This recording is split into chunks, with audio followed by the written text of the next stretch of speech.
하나님 말씀은 사도행전 5장 38절 39절입니다. 신약성경 195쪽입니다. 사도행전 5장 38절 39절입니다. 우리 사도행전 5장 38절 39절을 다 같이 우리 읽겠습니다. 이제 내가 너희에게 말하노니 이 사람들을 상관하지 말고 버려두라. 이 사상과 이 소행이 사람으로부터 났으면 무너질 것이요 만일 하나님께로부터 났으면 너희가 그들을 무너뜨릴 수 없겠고 도리어 하나님을 대적하는 자가 될까 하노라 하니. 아멘. 이제 우리 김태형 목사님 나오셔서 설교하실 것인데 우리 성도들에게 우리 김태형 목사님을 잠깐 소개하고자 합니다. 참 이제 목사님 나오셔서 말씀을 증거하시겠습니다.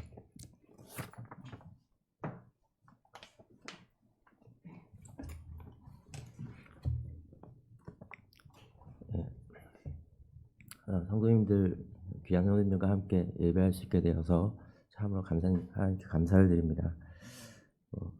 이 자리에 설 수 없는 그런 부족한 사람인데 또 하나님께서 또 은혜를 주셔서 이렇게 만나 뵙게 돼서 너무나 감사를 드립니다.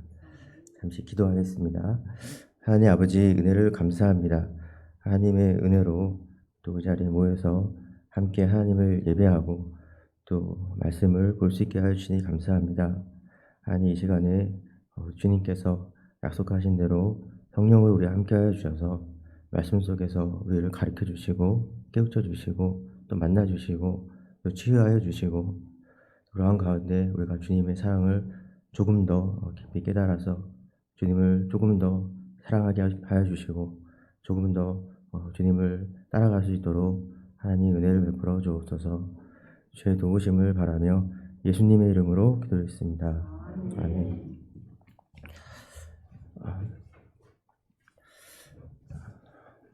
오늘 사도행전이 기록된 당시에는 큰 운동이 일어나고 있었습니다. 그것은 바로 우리 성도님 잘 아시는 대로 부활 승천하신 우리 예수 그리스도께서 사도들에게 그 명하신 복음 전도, 복음 운동이었습니다. 그런데 유대교 지도자들이 사도들이 계속 복음을 전하지 못하도록 그들을 경고하고 또 금지하고 오게 가다 두기도 했습니다. 앞에 많이 나와 있는데요. 그런데도 이 사도들이 계속해서 예수님의 복음을 전하자 이제는 이 사도들을 잡아 죽여야겠다라고 이 유대인들이 결심하게 됩니다. 그것이 바로 이제 5장 33절에 나와 있는데요. 그들이 크게 노하여 사도들을 없이 하고자 할세, 이 말씀은 이제 이 예수님의 제자들을 다 죽여야겠다라고 이제 결심을 한 거죠. 근데 이때 유대인들의 바리새파 지도자였던 가말리엘이라는 스승이 나름대로 굉장히 합리적이고 또 신중하게 판단하고 있습니다. 함부로 이들을 죽이거나 섣부르게 행동해서는 안 된다라고 말씀하는 거죠. 그는 자신도 모르게 또 아주 의미심장한 이런 발언을 이렇게 하게 됩니다. 이 가말리엘의 진술을 해서 사실은 이 사도행전 전체의 그 논지가 펼쳐질 수 있는데요. 이 오늘 38절에서 이 가말리엘이 말한 이 사상, 이 소행, 바로 이 복음 운동인데요. 이것이 과연 누구에게서 난 것인가? 라는 그런 질문을 던지게 됩니다. 이 복음 운동이 사람에게서 기원한 것인가? 사람에게서 나온 것인가? 아니면 하나님에게서 나온 것인가? 하나님으로부터 그것이 기원한 것인가? 라는 그런 질문을 우리가 보게 됩니다. 만약에 이 복음 운동이 사람으로부터 온 것이면, 사람에게 기원한 것이면 어떻게 될까요? 이것은 가만히 내버려둬도 스스로 망하게 되어 있습니다. 그것이 이제 38절의 논리인 거죠. 사람으로부터 났으면 무너질 것이요 라고 말하는 겁니다. 그런데 만약에 이것이, 이 복음 운동이 하나님께로부터 기원한 것이라면, 하나님이 이것을 기획한 것이라면 어떻겠습니까? 아무리 막으려고 해도 그 누구도 그 무엇도 이것을 막을 수 없다는 것입니다. 39절에 있는데요. 하나님께로부터 났으면 너희가 그들을 무너뜨릴 수 없겠고 라고 말하고 있습니다. 만약에 이 하나님으로부터 이 복음운동이 시작된 게 맞는데 그럼에도 불구하고 이것을 막으려 한다면 어떻게 되는 건가요? 그것은 하나님을 대적하는 거라는 말입니다. 하나님을 대적한다는 것은 하나님과 맞서 싸운다, 하나님께 전쟁한다, 뭐 이런 말이 되는데요. 당연히 하나님과 싸우면 사람이 이길 수가 없는 것입니다. 그렇다면 오늘 본문에서 이 유대인 지도자 가말리엘이 이렇게 말하고 있는 그런 배경이 있는데요. 그 배경이 무엇인지 잠시 보도록 하겠습니다. 사실 예수님 시대 전후로 해서 유대 그 팔레스타인 지역에는 많은 혼란이 있었습니다. 로마 제국의 그 지배 아래서 여러 당파 간에 충돌이 있었습니다. 잘 아시는 대로 헤롯 당도 있고요, 열심 당도 있고요. 그 내부적으로 서로 의견이 서로 다른 당들이 많이 있었습니다. 그리고 역사적으로 보면 많은 밀란이 있었고 반란이 있었고 폭동이 있었던 그런 격동의 시대라고 역사적으로 기록이 되어 있습니다. 많은 사람들이 이때가 정말로 종말이 온 것처럼 생각했던 그런 시절이었습니다. 정말로 정치적으로나 사회적으로나 또 종교적으로 많은 혼란이 있었는데요. 오늘 이 5장에서도 지금 말씀한 이 가말리엘이라고 하는 바리새파 지도자가 그 두 가지 사건의 예를 들고 있습니다. 36절과 37절에서 그 두 가지 예를 들고 있는데요. 간단하게 말씀드리면 36절에는 드다라고 하는 어떤 사람이 일어나서 반란을 주동했던 그런 사건이 있었습니다. 그리고 37절에 보면 또 유다라고 하는 사람이 또 폭동을 일으켜서 나중에는 결국 다 진압되는 그런 일들이 있었습니다. 그 당시에는 많은 그런 메시아 사상이 이렇게 많이 아주 무르익었던 그런 시절이었고요. 요즘으로 말할 것 같으면 많은 데모가 일어나고 많은 테러가 일어나고 많은 집회들이 있는 그런 시절이었다고 보시면 될 것 같습니다. 그런데 초대교회는 어땠습니까, 여러분? 그러니까 예수님이 바로 하나님의 아들이시다라고 우리 교회는 선포했습니다. 예수님이 메시아시다.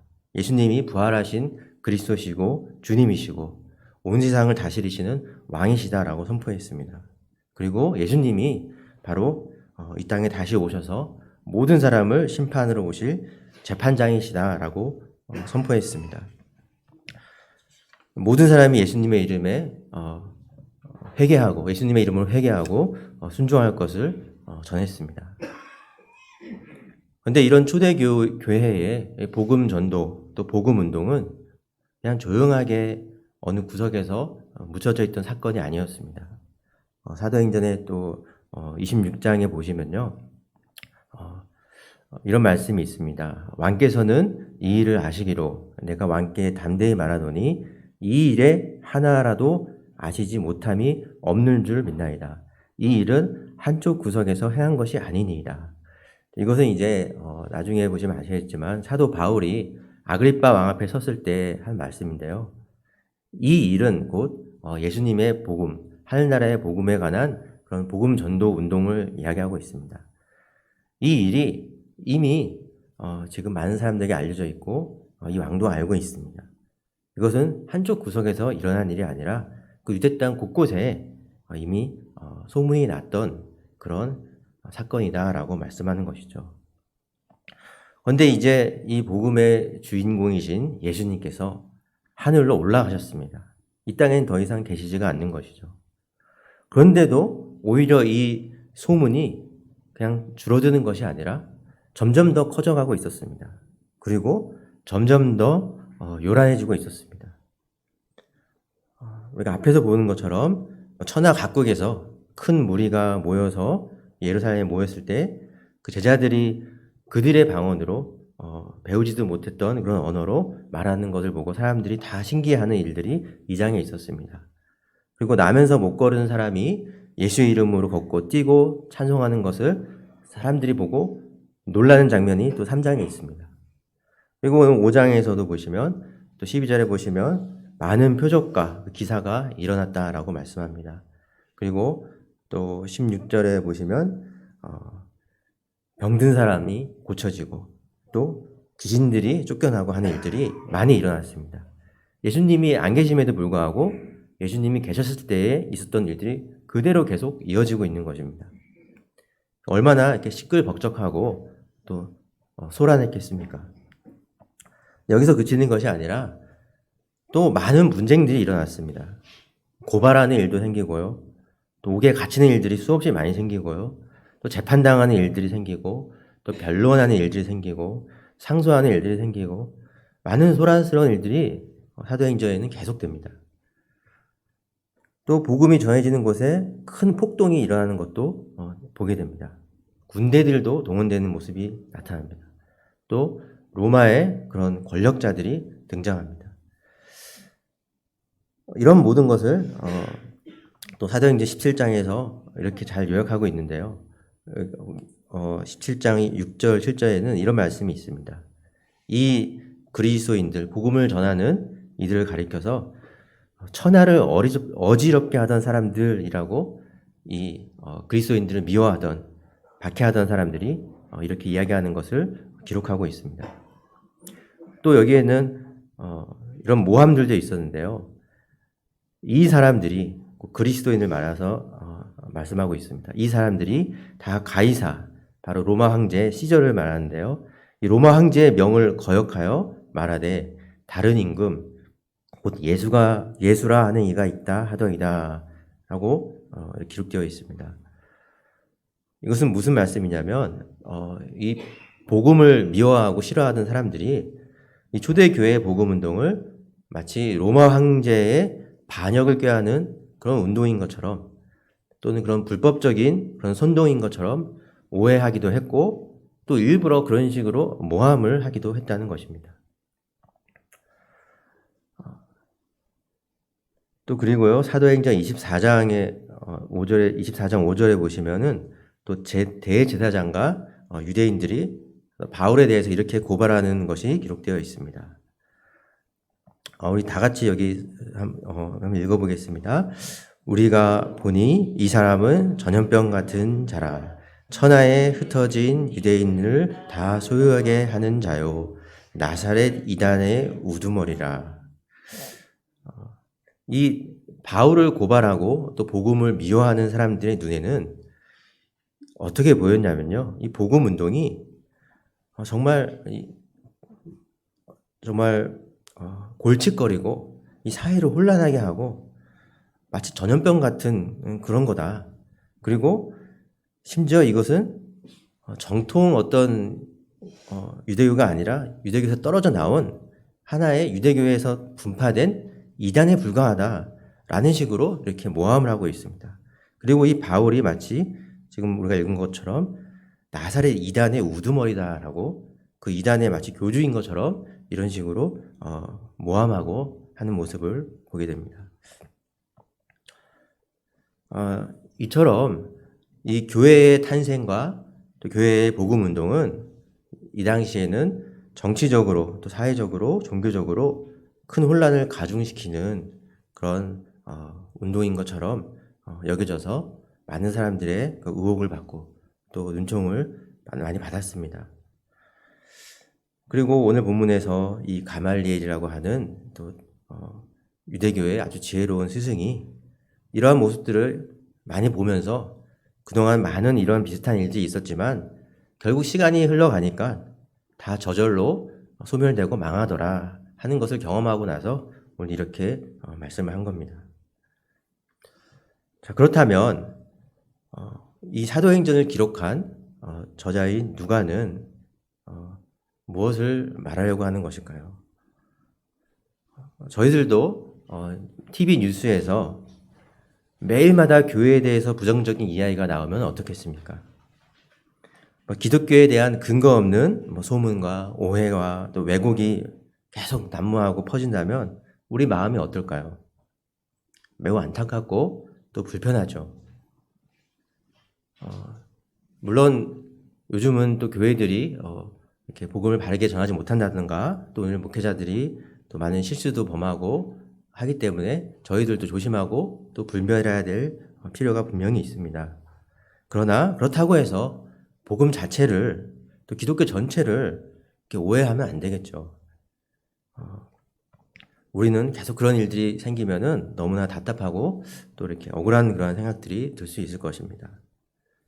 그리고 그러한 오해를 풀고 싶은 마음이 우리에게도 자연스럽게 일어날 것입니다. 마찬가지로 이 사도행전을 기록했던 누가도 아마 그런 마음이 들었던 것 같습니다. 그 당시 교회가 이렇게 오해를 받고 또 이렇게 마치 사회를 어지럽히는 그런 집단인 것처럼 이렇게 여겨졌을 때 복음 전도자였던 이 누가는 내가 이것을 반드시 해명을 해야겠다라는 그런 강한 마음이 들었던 것 같습니다. 그래서 데오벨로라고 하는 사람에게 이것을 헌정하고 있지만 그 한 사람뿐만 아니라 이 세상 모든 사람들에게 기독교는 그런 것이 아니다. 교회 운동은 그런 게 아니다. 복음 운동은 그런 게 아니다라는 것을 해명하고 또 교회 공동체 안에서도 또 이러한 사람들의 시선 때문에 두려워하고 염려하고 또 불편해하고 믿음이 흔들리는 그 성도들에게 또 믿음의 확신을 심어주기 위해서 이 사도행전을 낱낱이 기록했던 것 같습니다. 물론 하나님께서 누가에게 그런 마음을 주시고 또 이 모든 것을 영감을 주셨던 것이죠. 그래서 이 초대교회의 역사는 사실은 사람이 인위적으로 만들어낸 일이 아니고 어떤 영리 목적으로 해서 사람들이 기획한 그런 사건들이 아니었고 또는 정치적인 목적으로 그런 만들어낸 그런 집단들이 아니었고 오직 하나님께서 오래전부터 이미 하나하나 설계하시고 계획하시고 하나님께서 이어가시는 하나님의 이야기다. 하나님의 역사다. 하나님께서 행하신 일이다. 라는 것을 이제 사도행전을 통해서 보여주려고 했던 것입니다. 이 누가는 이러한 복음 운동의 정당성을 이렇게 변호하고 증명하기 위해서 사실은 좀 특정한 표현들을 자주 사용하고 있습니다. 그 중에 하나가 오늘 본문에서도 사실은 사용되고 있는데요. 우리 38절 오늘 본문 함께 다시 한번 읽어보겠습니다. 38절입니다. 이제 내가 너희에게 말하노니 이 사람들을 상관하지 말고 버려두라. 이 사상과 이 소행이 사람으로부터 났으면 무너질 것이요. 여기서 이 사상이라고 번역되어 있는 것이 있는데요. 우리말에 맞춰서 또 문맥에 따라서 이렇게 번역한 것인데요. 사실 그 헬라어 성경에 보시면 뷸레라고 하는 단어로 쓰여 있습니다. 이 헬라어 단어는요, 사실은 직역을 하면 계획, 플랜 이런 뜻이기도 하고요. 또 설계, 디자인 이런 뜻도 되고요. 또는 목적, purpose 또는 will, 뜻 이런 식으로 많이 다양하게 번역이 됩니다. 그 주된 의미는 이제 계획인 거죠.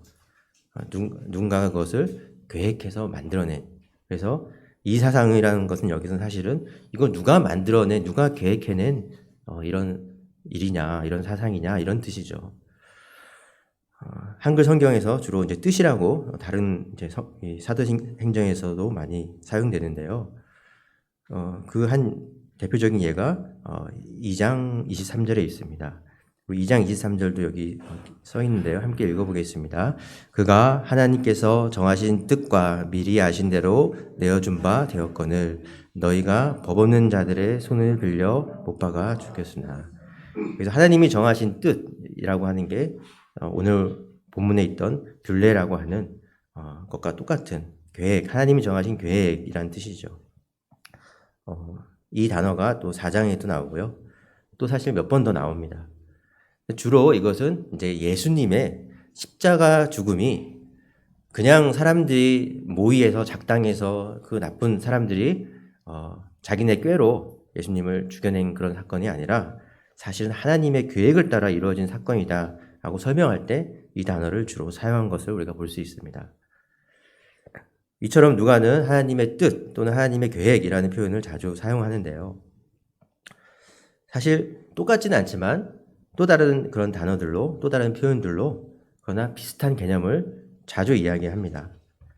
몇 가지만 예를 들면 여기 써 있는데요.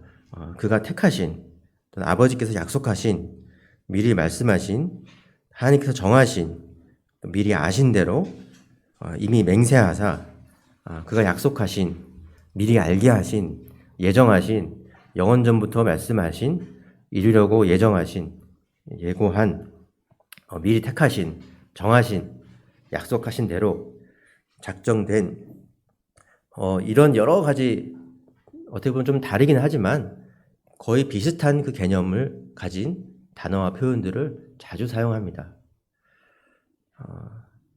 결국 무엇을 말하려고 하는 것이냐면요. 이 사도행전에서 보도하는 기사들은, 이 사건들은 뭐 전혀 예상하지 못한 깜짝 놀랄 만한 그런 일들이 사실은 아니라 이미 하나님께서 다 아신 일이고 미리 보셨던 일이고 미리 계획하셨던 일이고 미리 택하신 일이고 미리 정하신 일이고 미리 약속하신, 하나님이 다 계획해 놓으신 그런 일이다. 그리고 그것은 이미 구약에서도 여러 번 말씀하셨던 내용들이 지금 일어난 거다라고 이렇게 말씀을 하고 있는 겁니다. 이것은 사실은 우리가 볼 때는 신기하고 놀라울 수 있지만 실제로는 하나님의 계획대로 이루어진 일이고 하나님의 정해진 그 시간표에 따라서 차근차근 진행된, 실제로는 그 하나님의 언약이 실시간으로 이루어지는 역사적인 현장이었다라는 것입니다. 예수님의 십자가 고난과 부활과 또 교회의 탄생, 그리고 성령의 강림, 기적과 표적, 또 복음의 전파, 또 이방인들의 구원, 이 모든 것들이 사실은 다 하나님이 계획하시고 정하신 일들이었습니다. 그런데 심지어는 이뿐만이 아니라 교회가 받는 고난조차도, 또 사도들이 받는 고난조차도 하나님이 이미 정하신 일이었다라고 말씀하고 있습니다. 이 사도행전 9장 16절 말씀입니다. 다 같이 함께 읽겠습니다. 그가 내 이름을 위하여 얼마나 고난을 받아야 할 것을 내가 그에게 보이리라. 여기 14장 22절 말씀도 있는데요. 함께 읽겠습니다. 우리가 하나님의 나라에 들어가려면 많은 환난을 겪어야 할 것이라. 여기 밑줄 친 부분 지금 제 거에는 지워져 있는데요. 여기 그 고난을 받아야 할 것을이라는 부분하고 많은 환난을 겪어야 할 것이라는 이 부분이요. 사실은 반드시라는 말이 빠져 있습니다. 근데 원어에 또 헬라어에 보시면은 그 데이라고 하는 표현이 있는데요. 그것은 반드시 뭐뭐 해야 한다라는 그런 의미입니다. 그 표현도 사실은 사도행전에 굉장히 많이 나오고 있어요. 즉 무슨 말씀이냐면 하나님이 사실은 이미 정하셨기 때문에 이 환난도 있는 거다. 하나님이 사실은 이미 계획해 놓으신 거기 때문에 반드시 이 고난도 겪을 수밖에 없는 과정이다 라는 말씀입니다. 그리고요, 심지어는 이 바울이 억울하게 이제 고발을 많이 당하는데요.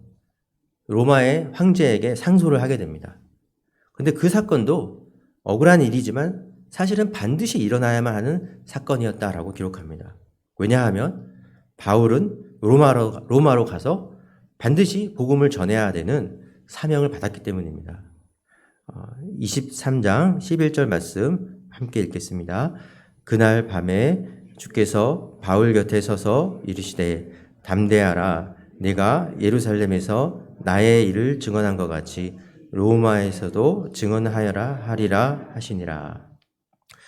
여기서도 증언하여야 하리라 이렇게 예수님께서 바울 곁에서 말씀하십니다. 여기서도 사실은 반드시 증언해야 하리라 라는 뜻으로 같은 헬라어의 데이라는 표현이 사용되어 있습니다. 또 한 가지 신기한 것은 또 바울이 이제 배를 타고 항해를 하는데요. 도중에 폭풍을 만나서 난파당하고 조난당하는 사건이 발생합니다. 그런데 그것마저도 반드시 그렇게 예정된 사건이었다고 말씀합니다. 여기 27장 25절 26절 말씀이 있는데요. 한번 읽겠습니다. 나는 내게 말씀하신 그대로 되리라고 하나님을 믿노라. 그런즉 우리가 반드시 한 섬에 걸리리라. 바울이 지금 배에 함께 있는 사람들에게 얘기하는 겁니다. 우리가 반드시 한 섬에 걸려 우리가 좌초될 수밖에 없다라고 말씀합니다. 어떻게 그렇게 얘기하냐면 하나님께서 그렇게 너는 로마로 가야 된다. 또 그 가중에 이런 일이 있을 것이다 라고 말씀했기 때문에 반드시 그렇게 될 것이다 라고 말씀하시는 거죠. 여기서도 그런 똑같은 표현이 사용되어 있는데 여기서는 그것을 그대로 살려서 반드시라는 표현이 들어가 있습니다. 그렇다면 이 사도행전이라고 하는 것은 사실 역사책으로도 이렇게 볼 수 있지만 그러나 단순한 사람들이 기록한 그런 사람들이 생각하는 그런 역사책이 아니라는 것을 우리가 볼 수 있습니다. 일반적인 역사책은 이렇게 서술형으로 어떤 일이 있었다라고 할 수 있겠죠. 물론 이제 역사가의 그런 주관적인 해석이 들어갈 수도 있지만 대개는 어떤 일이 있었다라고 객관적으로 이렇게 진술하는 게 역사책입니다. 그런데 이 사도행전은 그것에 그치는 것이 아니라 이러한 일이 있었다. 하지만 이것은 하나님이 예정하신 일이었다. 하나님이 계획하신 일이었다. 하나님이 미리 택하신 일이었다. 반드시 일어나야만 한 일이었다라고 이렇게 말씀하는 겁니다. 하나님의 관점에서 하나님의 계획을 통해서 이런 사건들을 보게 하는 그런 말씀입니다. 사랑하는 성도 여러분, 우리 사도행전은 단지 교회의 역사만이 아닙니다. 이 이야기는 바로 예수 그리스도 안에서 택함 받은 모든 성도들에게 적용되는 우리의 이야기이고 또 나의 이야기입니다.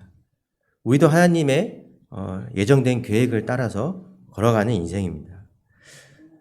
똑같은 또 오늘 본문의 것과 같은 단어가요. 우리를 향한 하나님의 그런 택하심에도 적용되는 모습을 성경에서 볼 수 있습니다. 우리 에베소 1장 11절 말씀을 우리 함께 읽겠습니다. 모든 일을 그의 뜻의 결정대로 일하시는 이의 계획을 따라 우리가 예정을 입어 그 안에서 기업이 되었으니 하나님이 우리를 부르시고 우리의 삶을 인도하시는 곳에도 똑같이 복음 운동이 하나님의 계획대로 이루어진 것처럼 모든 교회의 역사가 교회의 발자취가 결국은 하나님께서 인도해 주던 것처럼 하나님의 백성 또한 교회를 구성하는 하나님의 백성 또한 하나님의 계획 가운데 인도함을 받는다는 말씀입니다. 교회의 역사에서 우연히 일어난 일은 하나도 없습니다. 오직 하나님이 미리 다 아시고 미리 예정하신 일들만 일어난 것입니다. 마찬가지로 우리 인생에도 결코 우연은 없습니다. 교회의 역사가 하나님의 역사인 것처럼 우리 성도의 개인의 인생도 결국 하나님 아버지께서 미리 예정하시고 하나님 아버지께서 친히 써내려 가시는 인생임을 믿으시길 바랍니다. 우리 왕이신 예수님께서는 하나님의 계획에 따라서 이 땅에 사시는 동안 가난도 겪으시고 고난과 수치를 겪으시고 온갖 고초를 다 받으시면서 십자가에 죽으셨습니다. 또 우리 교회도 하나님의 계획에 따라서 때로는 기근도, 때로는 박해도, 때로는 고난도 또 여러 환난을 당해야만 했습니다. 여러분 우리는 어떻습니까? 우리는 이미 예수님 안에서 모든 언약의 복을 이미 확보한 상태입니다. 그러나 아직 이 땅에 남아 있습니다. 이 땅에서는 물론 항상 좋은 일만 있고 항상 웃을 수 있는 일만 가득하면 좋겠지만 항상 그렇지는 못합니다. 우리가 하나님의 계획에 따라서 때로는 안타까운 일들도 겪게 되고 또 때로는 좀 손해보는 일도 겪게 되고 때로는 슬픔과 또 눈물과 또 괴로움도 있을 수가 있습니다. 또 원치 않은 가난이나 또 질병이나 또 수치스러운 일들이나 심지어는 죽음도 이 땅에서는 겪을 수 있습니다. 그 당시로서는 우리가 이해되지 않는 일들이 많이 일어납니다. 그러나 우리가 반드시 기억해야 될 것이 하나 있습니다. 그것은 이 모든 것들이 아무 의미 없이 우연히 일어나는 것이 아니고 또 운이 없어 일어나는 것이 아니고 또는 우리가 잘해서 우리가 못해서 일어나는 것이 아니고 우리의 죄 때문에 일어나는 것도 아니고 모두가 다 하나님의 손길 가운데 하나님의 계획에 따라서 하나님의 신비로운 인도하심에 따라서 일어난 일임을 기억하시길 바랍니다. 이러한 모든 일이 우리에게 일어나는 것은 하나님의 선한 계획이 있기 때문입니다. 그것은 단순한 인간의 계획이 아니고 인간의 책략이 아니고 완전하신 하나님, 영원하신 하나님의 계획입니다. 그리고 그 계획의 끝에는 반드시 우리에게 약속된 하임 나라의 복이 있습니다. 아버지의 계획에 따라서 고난받으신 우리 주님도 그 계획에 따라서 결국은 영광으로 들어가셨습니다.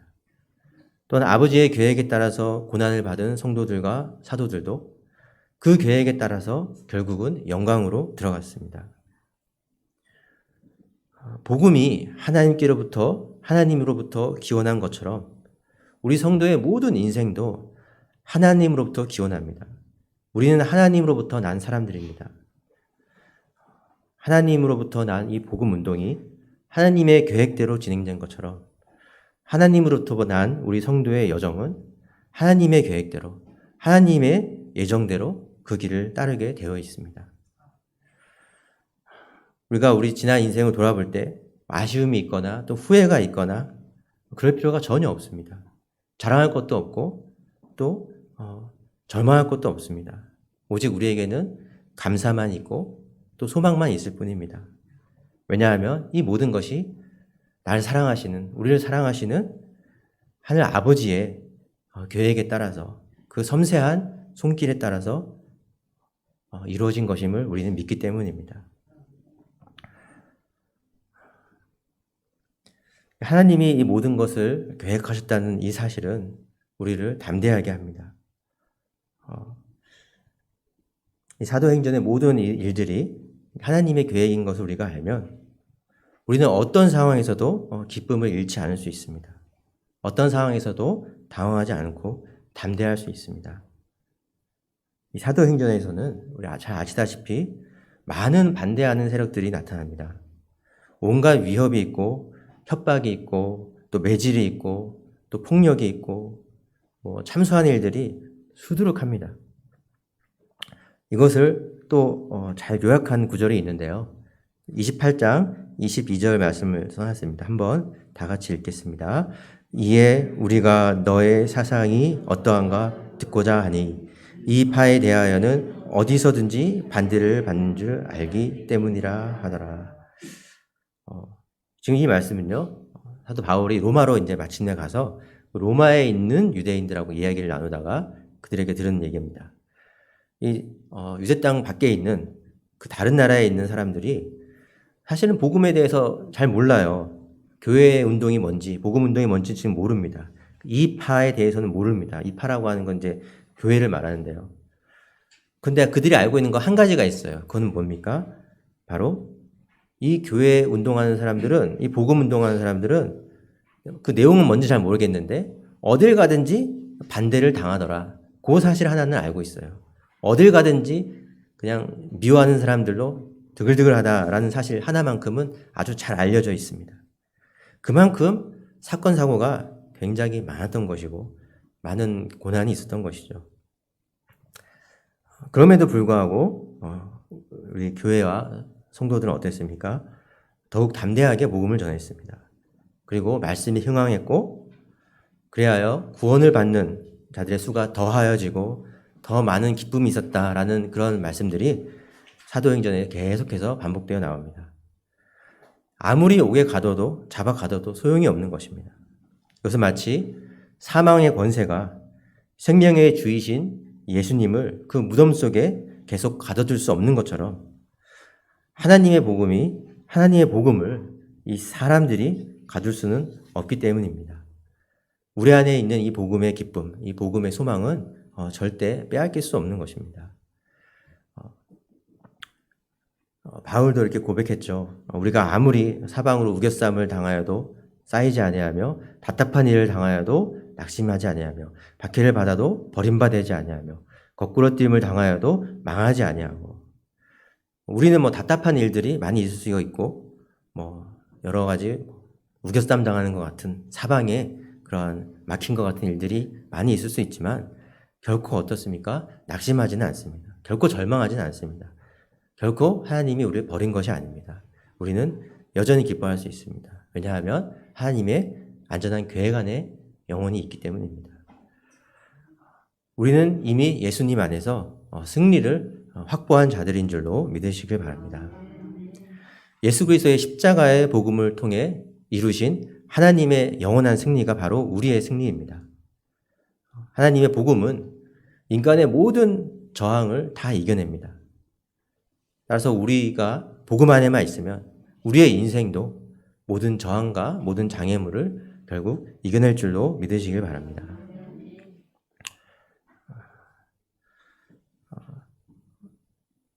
오늘 본문에 제기된 이 질문, 이 복음운동이 과연 사람에게서 온 것입니까? 하나님으로부터 온 것입니까? 라는 그 질문, 우리가 이렇게 유추해본 그 질문의 해답이 정확하게 밝혀졌죠. 그것은 바로 하나님으로부터 온 것입니다. 하나님이 이것을 다 계획하신 것이기 때문입니다. 그리고 구약에서 이미 말씀된 거고, 이미 다 예언된 거고, 이미 심지어는 영원전부터 정해진 계획이었다라고 3장 21절에서도 말씀합니다. 영원전부터 말씀하신 것이다 라는 내용이 있습니다. 성도 여러분, 이 복음 운동은요, 지금 또한 우리 속에서도, 우리 안에서도 일어나고 있습니다. 이 복음 운동의 본질은 내적인 것입니다. 물론 우리가 선교도 해야 되고 전도도 해야 되지만 그 본질은 내적인 것입니다. 사도행전을 자세히 읽어보시면 마음이라고 하는 단어들이, 그런 표현이 굉장히 많이 나오는데요. 나중에 시간 되실 때 한번 찾아보시길 바랍니다. 이 복음 운동이 일어나는 곳은 어느 특정한 나라, 어느 특정한 지역이 아니라 바로 우리 인간의 마음입니다. 복음이 역사하는 자리, 복음을 담재하는 그 자리, 복음의 좌소는 바로 우리 인간의 마음입니다. 복음은 우리 마음 속에서 역사하고 우리 마음에 빛을 비추고 우리를 어둠의 권세에서 빛의 나라로 인도합니다. 우리 마음 안에서 바로 우리 주 예수 그리스도의 통치, 하나님 나라의 통치가 이루어지는 것입니다. 지금도 성령 안에서, 지금도 성령으로 이 복음 운동이 우리의 마음 안에 일어나고 있습니다. 우리의 마음이 실시간으로 하나님의 역사가 일어나는 장소입니다. 여러분, 우리도 이 하나님의 말씀에 저항하지 않고 반드시 순종을 해야 합니다. 우리도 이 복음 운동을, 하나님의 복음 운동을 막을 수가 없습니다. 그것은 하나님께서 여러분을 위해서, 저와 여러분을 위해서 영원전부터 계획하신 일이기 때문입니다. 우리 안에서 선한 일을 시작하신 하나님, 그 일을 다 완성하실 때까지 쉬지 않고 우리 마음 안에서 일하시는 그 하나님을 우리가 의지해서 믿고 따르고 또 순종하는 저와 여러분 되시기를 바랍니다.